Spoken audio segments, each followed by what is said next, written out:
Hey guys, welcome back to Andy's Dinosaur Reviews. We have some news, so let's get to it. The very first thing I want to show you guys are a few images, kind of concept art for some potential Chap May figures, which I think are very cool. These were brought to my attention by Stegotyranno420. And I think they're very interesting, definitely quite unique and very different than a lot of the previous figures that they've released, as it has quite a few very obscure species, including species like the Dacosaurus, Prognathodon, and an Elasmosaurus. So very interesting species chosen here. No word quite yet on if these figures will actually be made. I'm really keeping my fingers crossed and hoping that they will, because I think they look super awesome and something I would love to see actually get released. So again, no word on if that will happen, but if we do get any type of confirmation or like prototype images or anything like that, or even maybe release dates, I will of course be sure to let you know. And then in something that is also quite interesting as far as Jurassic World statues go, Tyler Smith, I have to give a shout out to him for kind of pointing this out to me, but there is a company called GPone Studios who is releasing some Jurassic World statues, and the very first one, as far as I know of anyway, that they are releasing is a Velociraptor Blue kind of fighting the Indoraptor, basically the final scene of Fallen Kingdom as far as the battle between the two after Blue has killed the Indoraptor. And you can see it does look really quite cool. It is in 1/4 scale, and the product size is 100 centimeters by 65 centimeters by 65 centimeters, and it will be a very small limited edition of only 200 units worldwide, and it is estimated to arrive in Q4 of 2021 or Q1 of 2022. And I think it looks really cool. It's definitely something that is a scene that deserves to be created and kind of enjoyed by Jurassic World fans all over. However, the one thing I'm not a huge fan of is Velociraptor Blue. I feel like Blue looks very off as far as the actual appearance to her goes. I feel like even the head sculpt in general isn't really all that accurate to Blue, almost sporting like a Jurassic Park 3 type crest it sort of looks like. So aside from Blue, I feel like the entire thing looks really cool. You have the skull and the Indoraptor. I think both of those look absolutely fantastic, and they pretty much nailed both of those. It's just Blue I feel like needs a little bit of work, so maybe they'll kind of fix that before release. Maybe this is exactly what you'll get, but either way, it is a really cool looking statue that I thought you guys would probably be quite interested in. And then as far as Passion Charger goes, I've been kind of promoting the upcoming Tyrannosaurus defending an Edmontosaurus corpse type of a scene that they are creating, a really cool model, and he's just recently had some work done as far as getting it painted up as far as basically just the deceased Edmontosaurus at this point. And I wanted to show it to you guys because I thought it was absolutely incredible, the amount of detail that he has included in this, and you can really see it now with it actually in hand and painted and everything. It's just insane. It's a very gory scene without question, but the amount of detail put into this figure is just jaw-dropping, and you can see that throughout every ounce of this figure. It is incredibly well done. This is definitely something that I am very excited about potentially getting my hands on and reviewing for you guys at some point, because it's a really cool scene with a Tyrannosaurus kind of fending off another Tyrannosaur, even though the other Tyrannosaur isn't quite prepared yet, but it's kind of fending off another Tyrannosaur from the corpse that it is currently eating of this Edmontosaurus. If you've seen any of my previous news videos, you'll know exactly what I'm talking about, as we've seen a lot of images of it so far, but this is the first time we've seen any of it kind of painted up, and again, I thought it looked incredible. And then from Neca, we actually have some information on some very cool 1933 King Kong figures that are coming. If you recall, if you are familiar, they did recently release the actual 1933 Kong figure. However, looking at this image here, you can see a few other figures that will be potentially coming in that line, and I'm hoping if they're making like a pterosaur and stuff like that, that maybe we'll get the Stegosaurus or the Tyrannosaurus from the original King Kong. I would love to own those just to be able to kind of display and be able to recreate the fight scene with the Tyrannosaurus and Kong. They would be awesome figures to add to my collection, but these two right here are definitely really cool, and I 110% intend on picking these up if they do happen to show up in my area, which is a little bit of a toss-up because sometimes things like that as far as NECA figures are a little hard to find around here, but I'll keep my fingers crossed. And then from Mojo Fun, we have our very first 2021 figure that they have unveiled to us.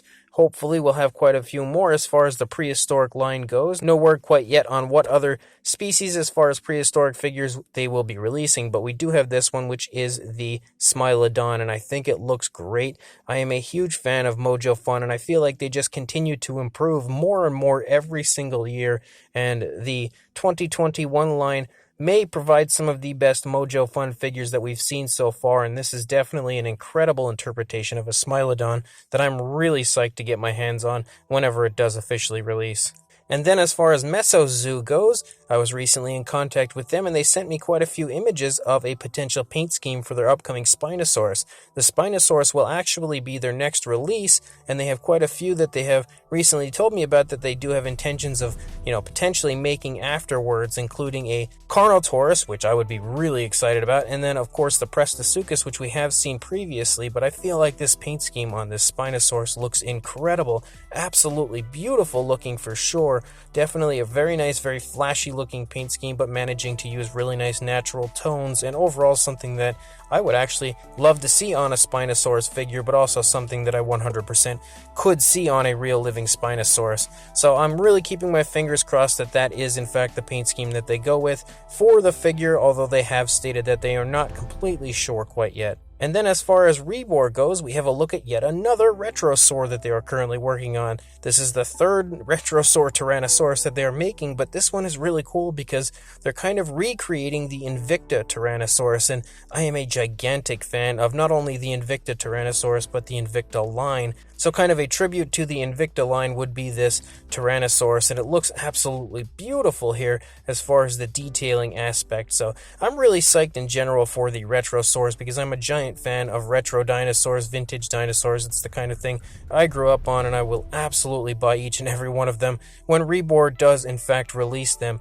So this is just another of those incredible Retrosaurs that are headed our way. And then as far as the beasts of the Mesozoic line goes, we have a look at the Juvenile Tyrannosaurus, the very first official prototype from the Beasts of the Mesozoic Tyrannosaur series line, with plenty of really nice pictures here that we can kind of run through and look at. You can see that this figure, as usual when it comes to a Beasts of the Mesozoic figure, is completely sculpted to the max with pure beauty and incredible detail, but just generally a really nice looking figure as far as like the paint scheme goes, and it's nice to see these very close-up images to really get a good idea. Previously we've only had one image, I think, of the paint scheme of the prototype here, so it's nice to see plenty of images here to look at of it, and David Silva is absolutely killing it with each and every one of the series that he releases. The Raptor series was fantastic, the Ceratopsian series is still in kind of the middle of that process, and now we have the start of the Tyrannosaur series, yet another incredible looking figure, and I am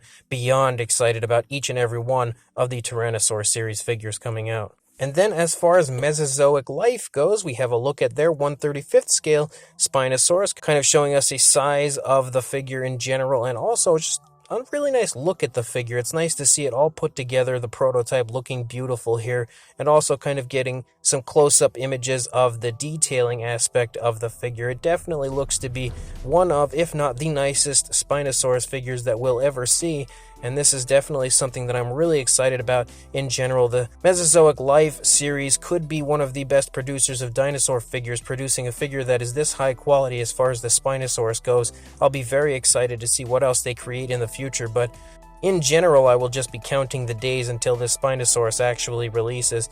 And again, you can see it here in comparison to some Papo figures, getting a good idea of what the size of it is. It looks incredibly beautiful in every way as far as the detailing aspect and just the overall appearance. I also like the fact that it's kind of standing up as opposed to leaning down, because even though we keep getting kind of like these newer renditions of Spinosaurus, they're usually in kind of like a quadrupedal position, even though they're meant to imply that it's a bipedal animal, but for it to stand, they kind of lean them down. This one kind of has a little bit of a higher lean to it, so it looks like it's standing up a little bit more upright, I would say, than a lot of the other models that we've had recently, so that is one really exciting aspect of the figure, but definitely psyched to see some really nice images of the prototype, and I cannot wait for this figure to release. And then as far as Mattel goes, and thanks to Dino Mike Mac on Instagram who sent me these images, you can see quite a few images of the upcoming Tyrannosaurus, the Capture Gear Tyrannosaurus from Mattel, and we can see that the title of the figure is actually the Stompin' Attack, so I think that pretty much confirms that the articulation in the knees isn't just straight up articulation to allow like posability or anything. It definitely is implying an action feature, and you can also see kind of a sneak peek of that action feature with the images in the background of the packaging. But man, that packaging is beautiful. This might be my new favorite packaging from Mattel. This might be the best looking Tyrannosaurus from Mattel quite yet, as far as like the actual application of the paint and everything. The sculpt is really beautiful, but seeing it here in package lets me know that on top of having an incredible Rex, we have incredible packaging as well. And then thanks to Collect Jurassic, who unveiled these very interesting micro dinosaur figures as far as Jurassic World figures go. These are already showing up in Mexico. No word on if these will actually show up here in the United States, but they're really cool looking and I would love to get my hands on them. You can see we have 4 different species included, with a Triceratops, a Velociraptor Blue, a Tyrannosaurus, and a Dimetrodon, which is a really nice choice. But I think the figures are absolutely awesome looking, and keeping my fingers crossed that they actually do show up here and they're not just kind of something that's limited to the Mexico area. And on top of that, some very cool new Imaginext figures coming as well. As you could see, a Spinosaurus, for one thing, is being released with some awesome Camp Cretaceous packaging. You also have another Tyrannosaurus, you also have a Bumpy, which is really, really cool, and a baby Apatosaurus. So that is super exciting if you ask me. Some really cool Imaginext figures coming for the Jurassic World line. And I haven't really purchased too many of them in the past, but I will definitely pick these guys up if I happen to come across them. So as of right now, guys, that's all the news I've got. When more comes out, I'll be sure to send it your way, but until then, please like, comment, and subscribe, and I will see you in the next video. Thanks for watching.